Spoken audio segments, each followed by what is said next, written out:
Good morning, everyone, here at the Investing Stuff You Should Know podcast. We're super excited to have a local talent and also a company that's doing amazing things. We have Kate Hamerly with us with Roers Company, and she will update us on all the different things they have going on. They are a unique organization, a unique company that is really focused on your successful professional and other just local kind of investors versus maybe the focus on institutional money. So we're super excited to have her and have her bring her own skill set and unique background, and also the company at large and what they are bringing. So good morning, Kate. Good morning, Johnny. Thanks for having me here today. Fantastic. So we just were having a little pre-chat there, and we saw some news. Again, this is Minneapolis based. My podcast, people around the country look at that, but it also, there's something really dynamic when you have something local talent, local companies doing really interesting things, and then you can bring that forward too. Because I'm in the multifamily space and also the fund space, and some of the big names get heard again and again and again. So when you kind of go down into your own market and you can offer something that's fresh that you're doing, that's always very exciting for the audience. Yeah, absolutely. Yeah, we had a big week here at Roers Companies last week. We had one acquisition, so money out the door. We bought a really cool project down in Texas that we're going to do a rehab. It's an affordable project, and we'll re-syndicate. So that's kind of one arm of the business, the affordable side. And on the same day, we had money coming in the door through a big transaction that we had here locally, a Minnesota project. So about 30 minutes south of Minneapolis, a suburban project that traded for about $288 a door, $288,000 a door, which it isn't a record in the suburbs in our market, but it's a pretty strong price here locally. I saw that number, and it's just so exciting. Like, that is a fantastic number. It shows the growth and the strength of certain sectors. We know that there's just like any market has its challenges, but that just shows the strength of the Minneapolis or the Minnesota market in the right spot, and that there's still lots of room to grow and do amazing things. So that's all those two things. That's really good to just kind of kick that off. Give the audience a little bit about your background, Kate, of how obviously you've had a good career and you went to school, blah, blah, blah, those kinds of things. How did you get here as an investment manager at Roers? Yep. So my background is actually in the tech space. So I was working in Colorado, went to school out in Colorado, and started my career in the Denver area in the tech space, and did that for about 8 years, and then transitioned back here locally. I'm Minnesota born and raised, and Okay. Yeah, Minnesota was calling. So about 4 years ago, I was making the move back and was looking at IT firms at the time here locally, and had a connection to Roers, and decided to take a meeting, take an interview, and never in a million years thought I would make the jump. But really? Okay. Yeah. Yeah. What happened though is I met with Brian Roers first, and I would say it was more just the passion for what they were doing. I bought in, within the first couple of minutes. So made the career jump out of IT, which I kind of landed in by accident, the IT space. I have a family history of real estate investing, so I knew this world, knew this space. Yeah. And then, meeting with the owners was what really got me on board. Amazing. It's a culture here that's palpable. You can feel it from, just about everyone in the organization. So it was something I wanted to be a part of. That's fantastic. So that's like an awesome segue into, so there's something about the company culture that segued, and that's like one of our first questions that we discussed was, what opportunity did the founders see to start the bit? Like, how do they start the business, and what's the kind of the DNA? What was the genesis of this company? Yeah. So Kent Roers is a certified financial planner. So it's two brothers who own the company, Kent Roers, Brian Roers. Okay. Kent Roers is a certified financial planner. So he was working in the space where he was consulting with individuals on their retirement portfolios, how to put together a well-balanced retirement portfolio. And he saw this kind of gap in the market where people wanted access to real estate. They wanted to diversify their portfolio and maybe not go out and buy a duplex and become a property manager overnight. Been there, done that, doing that. Yeah. I have a lot of clients that come to us having that experience and saying, I'm not doing that anymore, but I want real estate. So he saw, we call it the missing middle, which is access to institutionally sized buildings for private individuals. So that was really the genesis. The two brothers on the side always did real estate. So Kent was in his financial planning career. Brian is a certified public accountant, a CPA. So he was doing well in that space. And then on the side, the brothers always had real estate.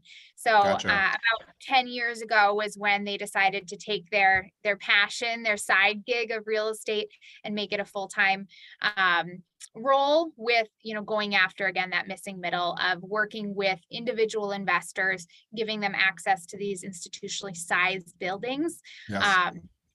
It's truly diversified from the stock market where, publicly traded REITs are real estate technically, but they typically trade along with the stock market. So you're not fully diversified from the stock market. Right on, right on. What you actually mentioned, which is kind of intrigued my ears, and I've been observing this as well. What market are you in? Just to give the audience a sample of kind of where you guys are. Yes, Minnesota based, started in Minnesota, but then you spread out a little bit. Yeah, so we've been around for about 10 years. I would say the first 7 or so years was primarily the Midwest. So the Dakotas, Minnesota, Wisconsin, and Iowa was kind of the map or the geography. Yeah. With a lot here locally, especially in recent years, it's been a very strong market for us to build here.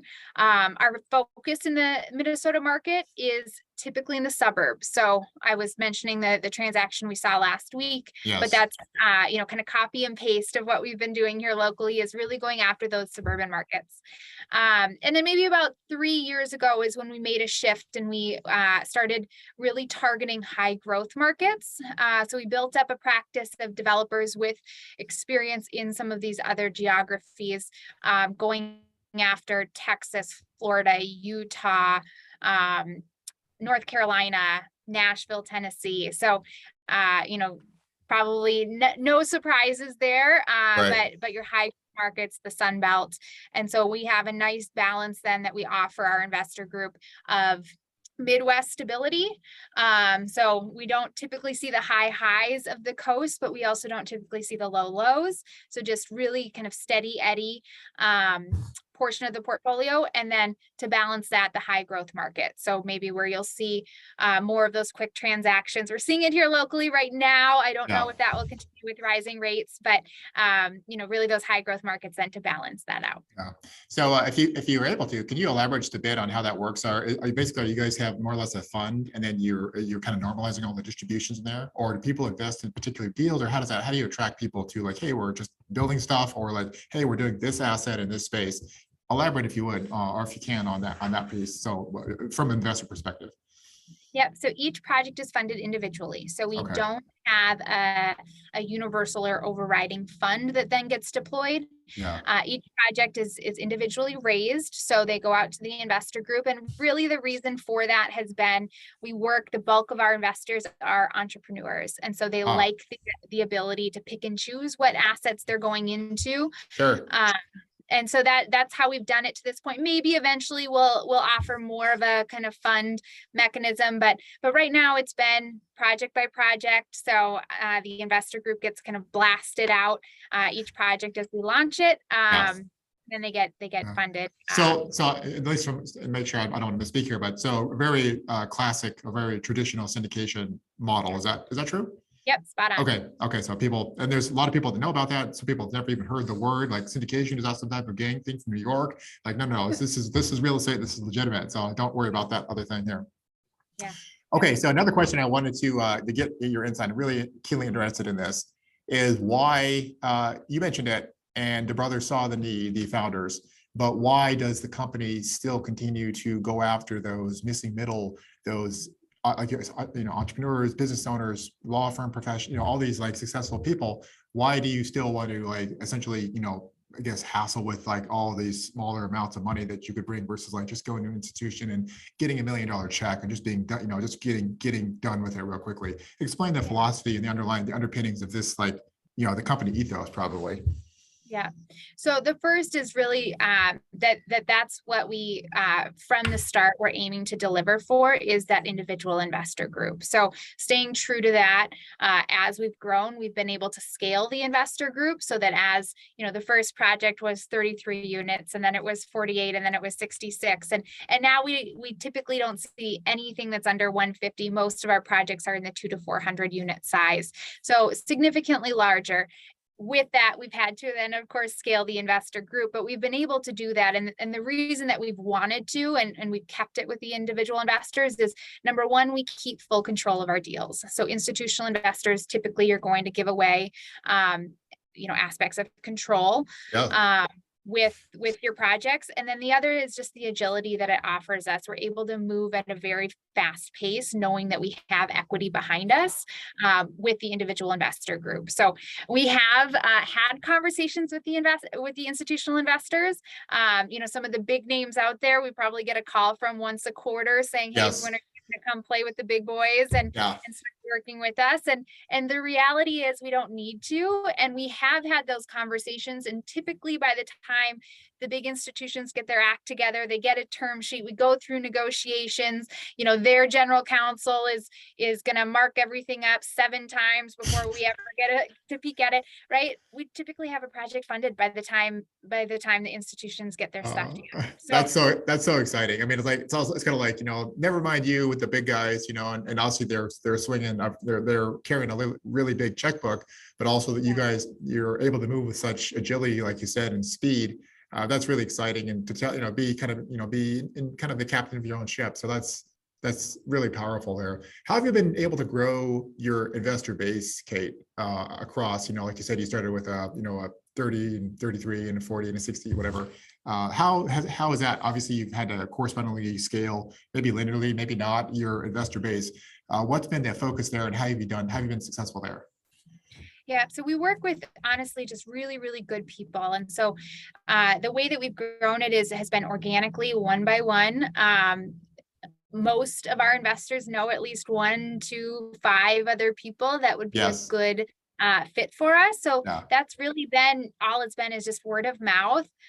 We do networking events and things like that, but we really don't advertise at all. And it's been word of mouth as we've grown. So now I would say we're at a point with some of the news articles that come out and things like that just naturally happen when you're selling and you're active in our space. I would say that there's some people reaching out and wanting to learn more about us that didn't come from an introduction from somebody else. It's just coming from a blind reach out. But the bulk of our investors have come through other people that we work with. So good people tend to know good people, and that's how we've grown the investor group.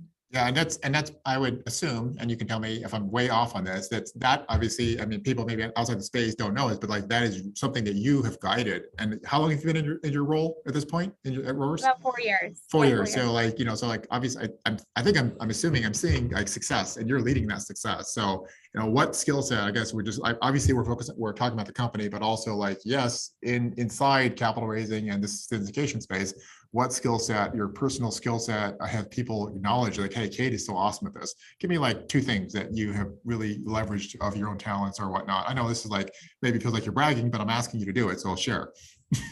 Yeah, I would say the biggest piece is just relationships. Relationships, yes. We are not a transactional group.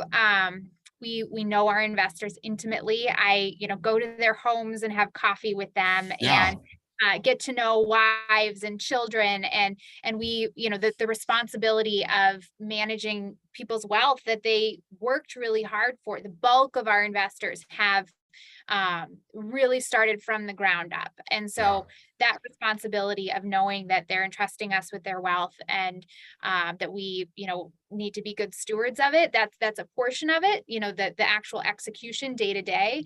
But the part that I would say my group is responsible for is really owning those relationships and getting to know our people, knowing what assets they want to go into. So if this, if I have an investor who is now a Florida resident, knowing that they probably don't want to jump into the next Minnesota project, they maybe want to wait for our next Florida one or Texas one for kind of tax strategy.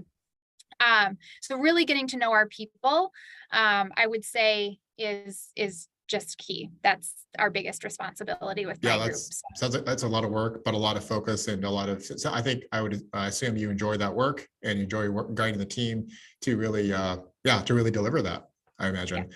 Yeah, absolutely.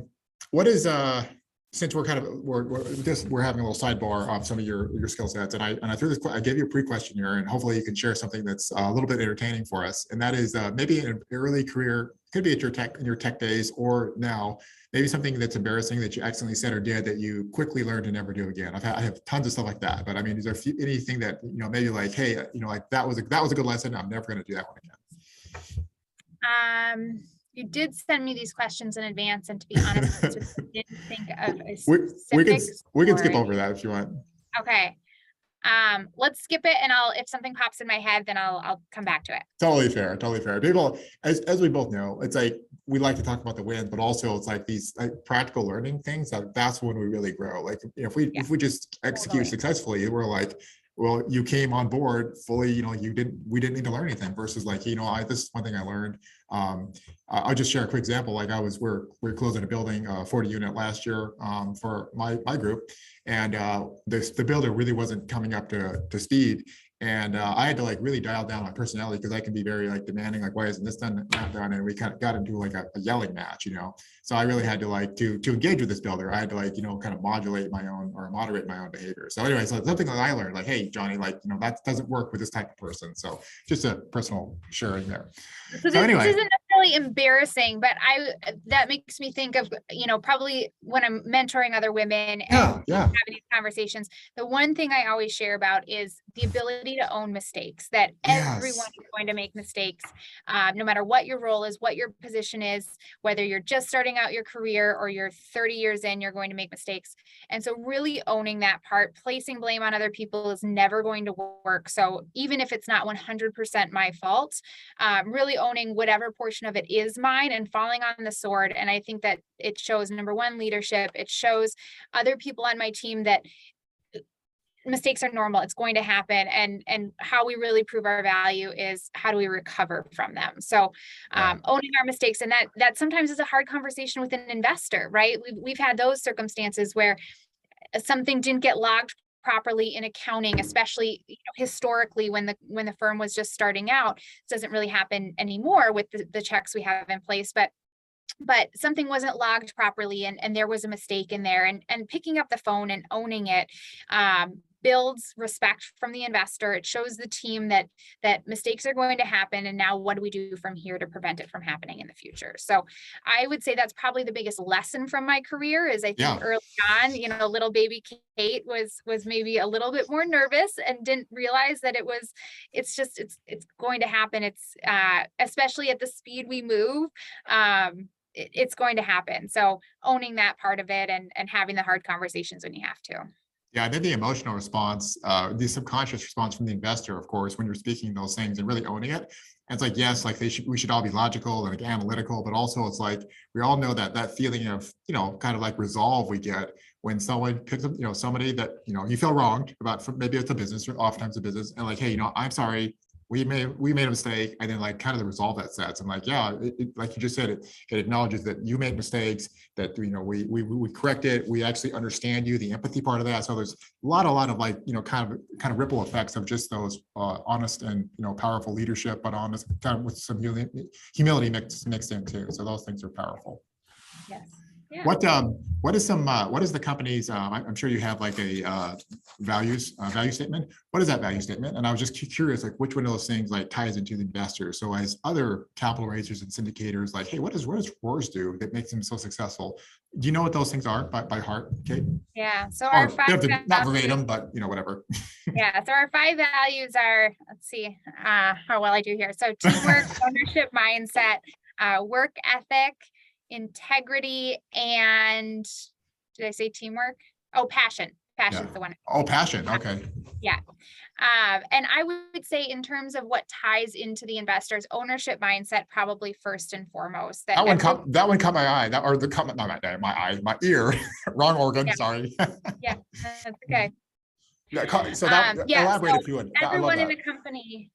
Yeah, everyone in the company is kind of taught from day one that, what the story is, why the owners got started, how we work with investors, and all the way down to, property level where our maintenance techs understand that what they contribute to these buildings at the end of the day leads to how we're protecting the assets of our investors. And so there's an ownership there that everyone knows. Bottom line, what we're here to do is deliver for our investor group.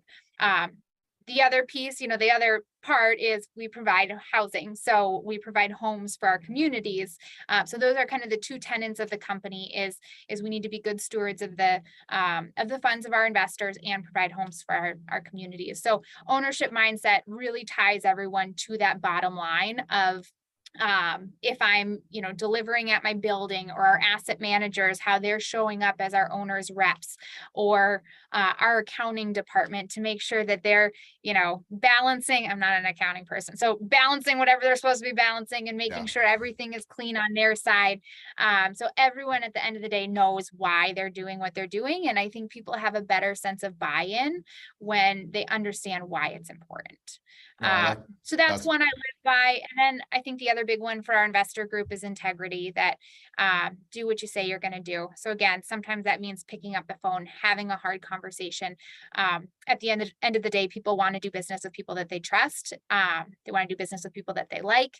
And so making sure that, we're having those hard conversations. And I'll give a little plug here, have the hard conversations live whenever possible. Don't send email. With bad news. Make sure you deliver that live, because it just shows you care. So if I have to make 100 phone calls to make sure every investor hears from me if there's been a shift in a project, right? That's our world. It happens. It's not anyone's fault. You're not probably in development if you aren't seeing things move around a little bit. But picking up that phone and calling the investors and making sure they know that we're watching and protecting their assets, as best as we can, and make sure they really understand what's happening at the projects. Yeah.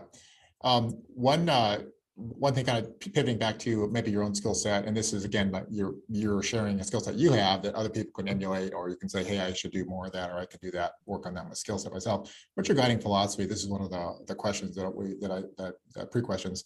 What's your guiding philosophy as a successful investment manager? Like maybe you've already touched on it, but just to recap that, like, hey, like are these, I think this one thing or two things or three things kind of like guiding my overall approach as that has enabled your success, which is kind of evident from the growth of the company and your role, things like that. Give us a little insight there. Yeah, I would say always doing what's right for the investor group, or doing what we can to do what's right for the investor group. And there are times that the investor group maybe doesn't even understand that that's what's right until I get on the phone and explain it. But sales scenarios, things like that, where, we have a wide variety of investors and their goals vary, right? So we might have 50 investors in a project, and we might have Joe over here who wants cash flow. So he wants us to hold a project. And then we have John over here who wants, the quick flip. And so we do try to set expectations on the front side that we'll do what's right for the project. So if that means a quick sale scenario, that's again, the market we're in right now, then we'll take it. If it means holding them for a handful of years, letting the building appreciate over time and producing a nice cash flow, we'll go that route. So there's no, cookie cutter methodology to what we do, but always trying to do what's right for the investor group. And one just example, and I think this just really speaks to the integrity and the morals of our owners, is we haven't batted 1,000, if you can, believe that. Again, most developers probably have their dogs, their stories where it just didn't go the way we wanted it to go. Yeah. So we sold out of a building last year that was down in Des Moines. That was a really tough property for us. It was a Class C property, which typically isn't what we do. We typically do ground up, so new builds, more Class A minus type product. And then COVID hit. And so it was a project that was just decimated by COVID. And so we kind of looked at that one. It wasn't sending distributions. It had a flood before COVID. So just kind of everything that could go wrong went wrong. And we looked at it and said, hey, we could dig out of this, and we can get it up to point where it will distribute. The investors might do okay, but they're going to have to wait and be very patient, or we could just sell it. And so we did end up selling it. It was for what would have been a loss to the investor group. And so Kent and Brian Roers took their shares. We own 10% of every project. Yeah. They took their shares and rolled it in to get the investors out as whole as possible. So they came out, they got all of their equity out and about a 2% annualized distribution. So it's not, nobody's retiring off of that one, right? That's amazing. That's amazing. That's powerful, Kate. I mean, it truly is, and, again, just if the audience missed that, the Roers policy or the typical way of doing business is putting 10% of the company or the owner. Is it the company or the owner, or maybe there's not a difference of equity into every deal? Is that true? Yeah, so it's ownership, which is the two owners. Okay. Ownership with 10% in every deal that you do. So they have skin in the game, people. They have skin in the game, and that's the way, as we all know, that's the best way. There's interest alignment there, and if the project goes, everyone feels a bit of pain if the project doesn't go well, and you can also see those numbers. They see the numbers just like you see the numbers versus just cashing out, trying to get what they can out of it. So that's really powerful. Let's see what else. I had another question. Oh, I don't know if you can share this, but could you give us a scale of, and I know you mentioned projects and that people could just kind of assume or kind of reason through it. Can you give us a scale of the kind of money you've raised? I'm just high level, first year we did 5 million, and last year we did 30 million. Can you give us kind of a staggered, what you've been raising? Is that possible to share that? So I don't know the entire scale, but I do know that it took Kent Roers 6 months to raise the first million. We raised 40 million last quarter. Amazing. Of 2022. Yeah. So this year we'll probably do about 130 million. We've raised 450 million to date in our history. Wow. That's so, yeah, we're kissing $500 million here, folks, on this company that started 10 years ago, and they've just grown it organically. And again, they have not used institutional investors. All right, kids. So this has been so good. Really, I mean, as a developer, as any developers and syndicators and people out there that are listening to this, I mean, it's a really kind of positive, kind of homegrown, yes, you've grown story, and it's just really exciting. Give us a couple final thoughts here from the company or your own perspective of, growth. I guess where you want to go, and also just general statements to the industry. Yeah, where we want to go, I would say keep doing what we're doing. Again, exploring new markets to offer that diversification, both to Roers as the sponsor to keep us really diversified, and then to our investor group. So just keep doing what we're doing. We have. One quick insert. What markets are you in again? Maybe you mentioned it, maybe not, but go ahead, just recap that for us. Yeah, so really it's here locally, the Minnesota market, especially in the suburbs here locally, and then the high growth, the Sun Belt. We really like Salt Lake City, so Salt Lake, Austin, Dallas, Tampa, Raleigh, Nashville, so Henderson, Nevada. So kind of all over the Sun Belt, all of our high growth markets. Nice. And then I would say maybe my parting thoughts is we move at a pace that I've never seen before. So to have 120 people in this company all aligned, working as hard as we do, there's just an underlying theme of we love what we do. So surround yourself with the right people, and everyone will work hard to keep that ship moving forward. So have fun doing what you're doing. That's been the biggest lesson of my career, was leaving what was if I'm going to be honest, a pretty cush job in IT. Okay. I worked very hard and I did really well. So leaving that space to then jump into what I'm doing now, I just love what I do. I wake up every day excited to go to work. So surround yourself with people that are good people, smarter than you, more talented than you. That's not hard to do for myself. That's not hard to do for me. It's he's smarter, she's smarter. That's easy. I just hired somebody who is a better salesperson than me, and I have to check the ego at the door, right? But that's how we're going to build a fantastic organization, is just continuing to surround ourselves with really good people who love what they do. Yeah, and I'm probably projecting here, but I just finished Sam Zell's book, Am I Being Too Subtle? And I see elements. Again, I'm probably projecting, but I think there is, but I'm sure the owners maybe have heard or read about Sam Zell, but there's elements of this, that was one of his core philosophies was, have fun. He wants to have his company, his business to have fun while they're doing it. And so some of that stuff is, I see parallels to that. So that's such an awesome thought. So thank you for sharing. All right, everyone here at the Investing Stuff You Should Know podcast. Thank you for joining us for another fantastic episode. Kate has shared some amazing bits of knowledge and wisdom, her career, the company's trajectory, and how to do it right, how to do it locally, and how to keep those missing middle, those people that want to place capital. They're not institutional investors, but they are successful, what they do, entrepreneurs and others. And we thank you for listening again. And thanks, Kate, for joining us. Absolutely. Thanks for having me, Johnny.